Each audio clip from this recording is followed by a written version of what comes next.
there for you, so you know. So you know. What's up, Bulldozer Park? The premiere was a blast, but the show is just getting started.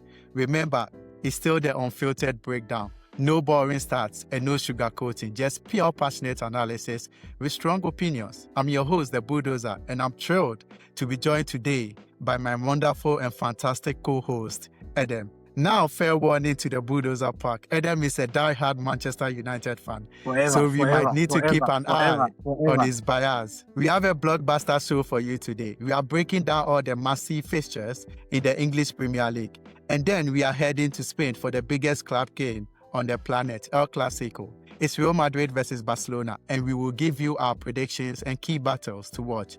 So strap in. It's time to preview the weekend's football fireworks only on Bulldozer TV. So we start with Chelsea against Sunderland. Same points, Chelsea are on a 4-game winning streak. So looking at the key battles between the two teams, what is your prediction and which players do we have to look out for? Well, as a biased Manchester United fan, obviously Chelsea's progress is not my priority. But for objectivity's sake, I think this game is a done deal for Chelsea. They're on a very good run at the moment, a very good win in the Champions League in midweek. So I do not foresee Sunderland posing a challenge. For the neutrals, it will be a good game to enjoy. But for the Chelsea faithful, I think this game will be home and dry. In recent times, Esteval, Maguire, you can see that they are clicking, they are picking, and this game will not be a challenge. I think it will be a continuation of what we saw in midweek against Ajax, where Chelsea completely blew them away. And obviously, this game is a done deal for Chelsea. I don't see anything less than a 2-goal margin in this game. So, yeah, as a Chelsea fan, I do think we are going to win by 2-0 also. But I'm hoping Maresca starts Esteval, but I think he's going to be on the bench since he played a full 90 minutes against Ajax. Sunderland is a good team. They are really doing well, especially a newly promoted team. But Chelsea is on the up right now. And hopefully, as far as they don't get a red card, I think they'll win it comfortably. What is with Chelsea and red cards? Almost every game, either they get a red card, the opponent so our last 4 Premier League games, we've had a red card, but hopefully there is a turn. We've turned a new leaf in terms of our indiscipline, and hopefully we get no red card. And give him more game time. He came to Chelsea for playing time, so give him more game time.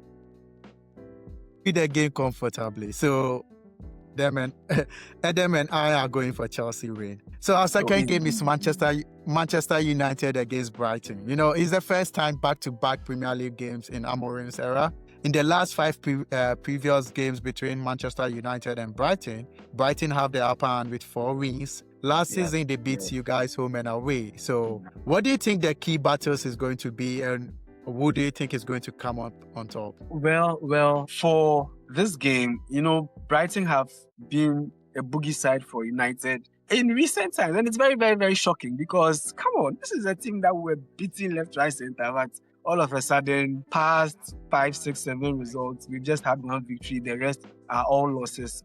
But now we have the momentum. After beating Sunderland, after beating, obviously, the biggest team on the land, Liverpool. I think the momentum is on our side, returning to Old Trafford. Who will be the guy to watch? If indeed he goes with my preferred starting 3 or lineup up front of Sesko, Mbeumo and Cunha, this game should be wrapped up within the first 30-40 minutes. 3 goals, you sweep them, they should go and find somewhere to sleep. In my opinion, it's going to be a draw. So I'm going for a one or score line between Manchester and Brighton. But that's my opinion because Brighton has been strong in their last 3 games. They beat Newcastle. Sure.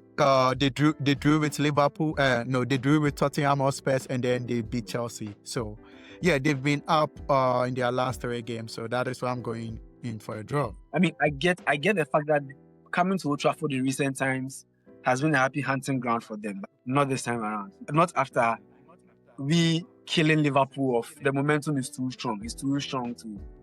No, it will be difficult to lose the momentum at this moment unless we undo ourselves. But no team. Really, we live to see, because the United I know is quite unpredictable, but their last two games have That they've done well. predictability made us call you.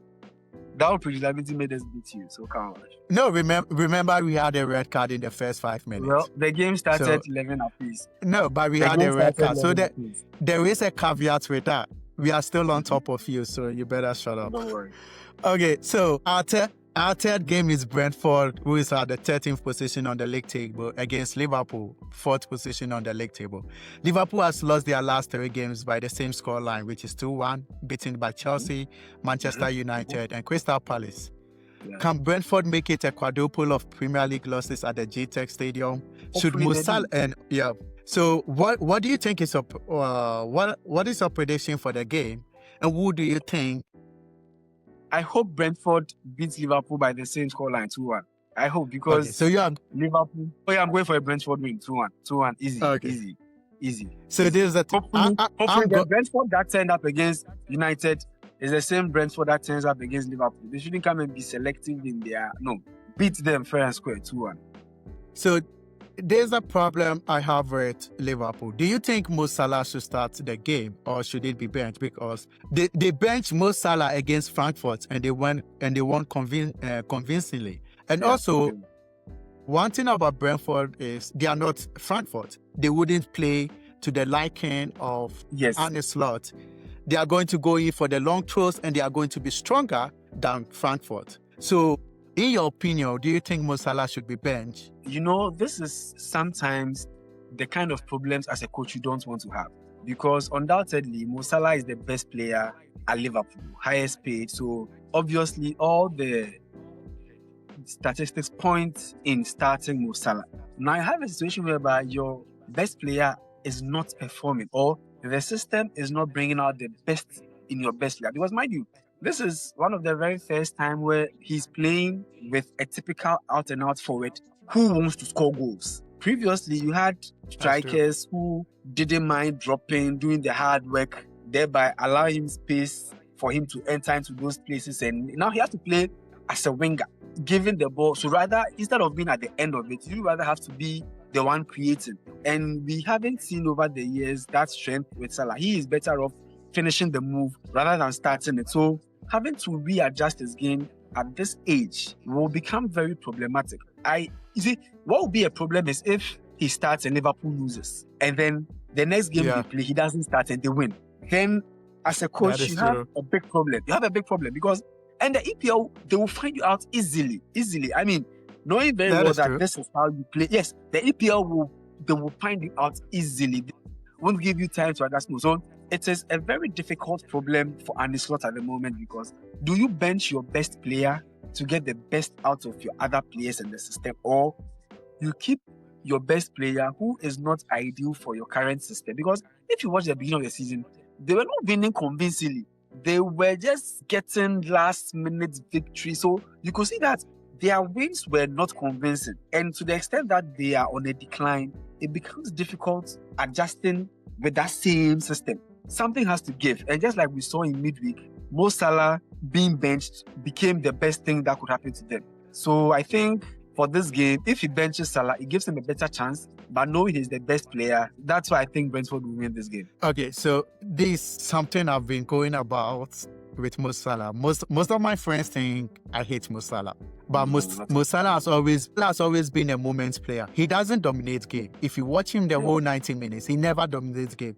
He's a moments player. He takes his moment. So and he also doesn't track back. He also doesn't defend. So this is you are now faced with a conundrum where Mo Salah is not giving you those moments, those 5 minutes moments where he scores a goal. So now, what do you do with him? In my opinion, I think Slot should bench him and then make him come in the second half, so that by that time he will have all the legs to cause havoc instead of him starting him, because nobody plays forever. He's old. It's a young man's game, and it's time for him to have a seat at the bench for this game.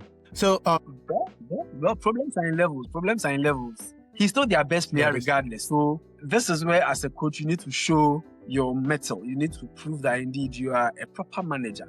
And let's see how it plays out. Because as I said, if he benches him and Liverpool do well, then now you have raised serious conversations as to the relevance of Salah versus if you start him, and for example, imagine a situation they start him, then they are losing, then they substitute him, and then they either overturn the game or equalize or something. Then it really exposes the flaw, or it exposes Salah in the system, that either the system is not made for him or he's not made for the system. And definitely one thing would have to give. Okay, so there's the turn. I'm going for a draw. I'm going for a draw because I'm going for a draw. I think it's going to be a difficult game. I think I'll go for a 1-1 draw, just like the United game. So the next game is Arsenal against Crystal Palace. Arsenal is first. They are the best team in the country at the moment. They are playing against Crystal.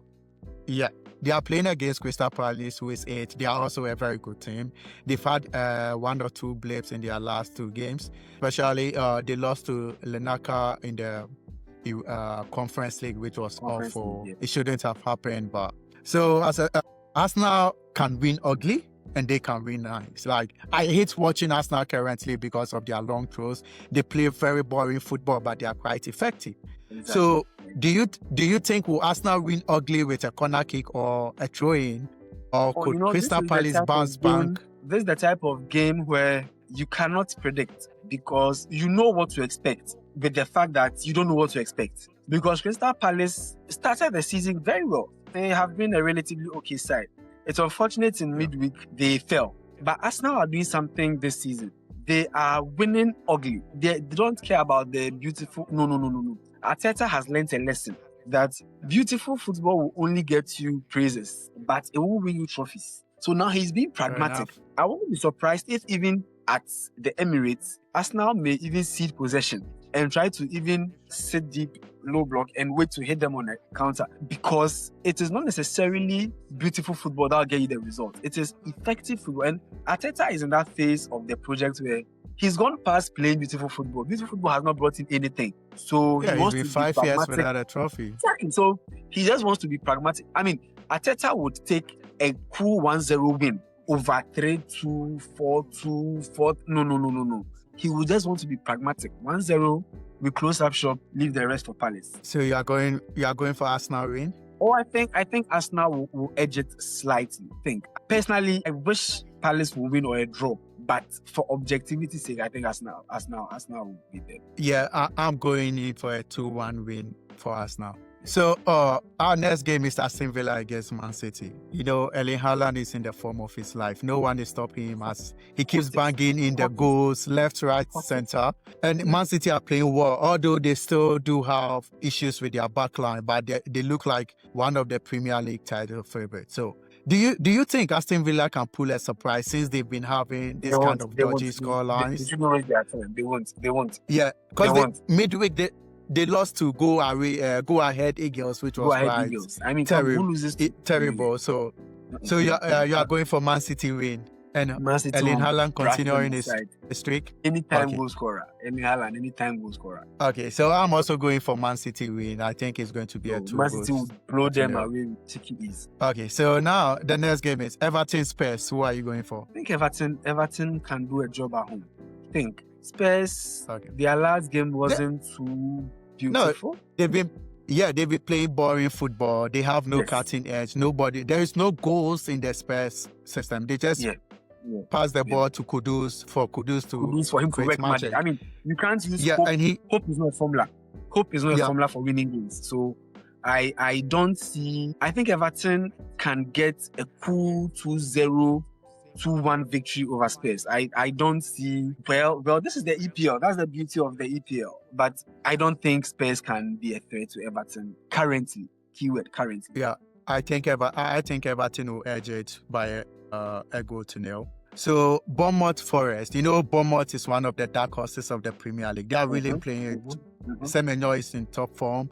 They are really, after selling almost 3/4 of their backline, they are still playing very good for not conceding much goals, winning games. So, Forest has a new coach in the form of Sean Dyche, who we also know is quite pragmatic and plays the game just as Nuno Espirito Santo. So, Bournemouth against Forest, who do you think will edge the victory? Remember, Bournemouth is playing home. Bournemouth have the edge. Forest. Forest had a good win in midweek, a good introduction to life under Sean Dyche, but I think Bournemouth I think at the moment it's too strong. will be too strong or too consolidated for Forest. No, Oh. if this was about 5 or 6 games into or at least 3 games into the Sean Dyche managerial era, it could give a pattern as to what to expect. But at the moment, I don't think Forest can upset Bournemouth. It won't. It can't happen. Or it will be difficult to happen. Yeah, I'm going in for 2 goals to Bournemouth. So 2 goals to 0. Possibly, I might go 3-1. 3-1 Bournemouth. Okay. 3-1. Yeah, 3-1. Okay. So Wolves against Burnley. You know, Wolves just have 2 points. They've not won a game the whole season. Mm-hmm. They're not really doing well. And Burnley is also topsy-turvy. They are sometimes good. They had some really bad defeats against United with some silly penalty. And it was the same against Liverpool, a silly penalty they conceded last minute. So, but they won last week against Leeds. So Wolves against Burnley. Remember, Wolves is playing at home. Who are you going for? Both teams to be relegated. Me, I don't. Okay. They play. Yeah, they play I mean, obviously they play boring football. So these are teams that I tip to go into the championship at the end of the season. This game looks like, you see, it has a conundrum. It can give you a very boring draw or a very interesting, high-scoring game. I am tipping the draw because, you know, both of the teams will see these games as winnable. Wolves would have budgeted the 3 points with Burnley. Burnley would also look at the fixture and say Wolves are there for the taking. I am forced to go for a draw, either goalless or 1-1. It will be as boring as they come. I think it's going to be boring, but I think Wolves are going to get their first victory. So I'll go with a 3-1 scoreline. Well, for Wolves. So the last game is Newcastle against Fulham. Newcastle have 9 points. They've had some really good games, especially the game against Liverpool. The game against Benfica, they won by 3 goals to 0. They just dismantled Jose Mourinho. They had a really good game against Liverpool, but they lost in the dying minutes. They lost against Brighton, their last Premier League game.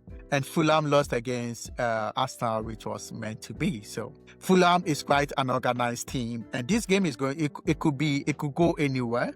Newcastle could edge it, Fulham could edge it. It won't go anywhere. I think Newcastle have momentum on their side. You know, there's something about Europe that once you get a good win, it can translate into the weekend. As it stands now, you know, Newcastle want to prove a point that they are better off with Isaac. And mind you, Visa is even yet to join. To join. Watamada is on great form. He's on fire. And you know, this has shown to be a very good investment. It has shown the Newcastle scouting team to, you know, trust to them, credit to them. So this game, I think Newcastle will edge it. It would be a bit of a challenge at the beginning, but I think Newcastle would easily sail through. It won't be a problem. So they have momentum on their side. Everything is aligned for them. I think they do 3-0 or 3-1 win over Fulham. Wow. That's good. I'm going for a 2-1 for Newcastle. But you never know. Yeah. So now to the biggest game on the planet, El Classico. Lamine Yamal against Kylian Mbappe. There's not going to be Rafinha. I think Rafinha might play. Rafinha might play. The reports this evening, he got the green light. Yeah. He can't Vinicius.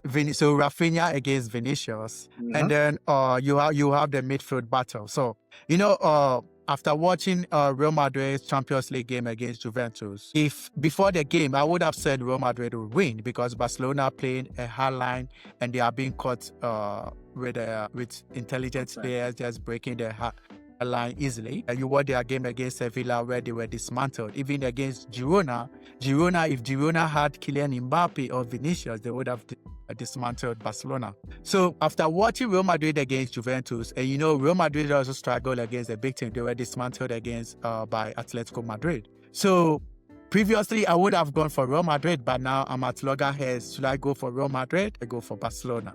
So based on the key battles here, who do you think has the edge and who will you go for? Champions League is Champions League. You know, El Clasico is a game that doesn't go with form. It doesn't go. I mean, Remember, form goes up. Barcelona beat them last season, I think 4 times in a row. Barcelona, I think it was 5 times or 4, yeah. But one thing about Alonso, I'm observing this is he's being pragmatic. The Alonso we know established itself with a 3-back system. But since he came to Madrid, he has modified, he has adapted. So it means somebody who is willing to learn. And as such, coaches like this sometimes can either overthink it or get a spot on. So it would be an open game. We know what to expect from Barcelona with their high line, constant pressing. So knowing what to expect, I think Xabi Alonso would meet them adequately and squarely. I tip Madrid to edge it slightly. It can be a draw, but if there should be a tipping edge, I think Madrid edge it slightly. Yeah, I think it's going to be a high-scoring game. I think it's going to be like a 4-3 score line or a 3-2 score line. 5-4. Yeah, because kind of games, both the system of play of Barca's high line is going to be a problem, and Madrid defense also have a personnel issue because they're not really doing well at the back line. So it's going to be a high-scoring game, and hopefully the best team win. But I will still go for Real Madrid win. A slim margin, but it's going to. I tip them to edge it slightly. Keyword slightly. Yeah. Okay. So, and that's a wrap on the preview of a fantastic football weekend. So, from the drama of the Premier League to the magic of El Clasico, we've covered it all. A huge thank you to my co-host, the fantastic Adam. Did you agree with our predictions? Hit the like button, subscribe, and let us know in the comment. This is Bulldozer and Adam signing off. Remember, keep it on Bulldozer TV. Peace.